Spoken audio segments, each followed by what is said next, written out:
IPL போட்டியில் Sunrisers Hyderabad மற்றும் Rajasthan Royals இடையிலான போட்டியில் 1 ரன் வித்தியாசத்தில் வெற்றி பெற்று அசத்தியுள்ளது ஹைதராபாத் அணி.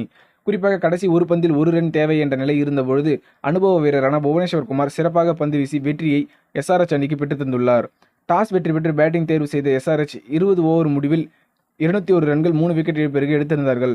டிராவிஸ் ஹெட் 58 ரன்கள், நிதிஷ்குமார் ரெட்டி 76 ரன்கள், ஹென்ரி கிளாசன் இறுதியில் 19 பந்துகளில் 42 ரன்கள் என சிறப்பாக விளையாடினார்கள். பந்துவீச்சில் ஆவேஷ்கான் 2 விக்கெட், சந்தீப் சர்மா 1 விக்கெட் என எடுத்திருந்தார்கள். அடுத்து பேட்டிங்கில் களமிறங்கிய ராஜஸ்தான் ராயல்ஸ் ரியான் பராக் 77 ரன்கள், ஜெய்ஸ்வால் 67 ரன்கள் சேர்த்திருந்தார்கள். பிறகு ஆட்டம் தலைகீழாக மாறியது.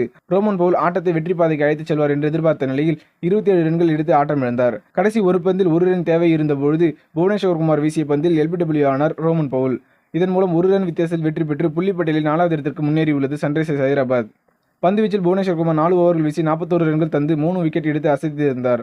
அதேபோல் Pat Cummins 2 wicket, Natarajan 2 wicket எடுத்திருந்தார்கள். இப்போட்டியின் மூலம் பர்பிள் கேப்பை தன் பக்கம் வைத்துள்ளார் நடராஜன்.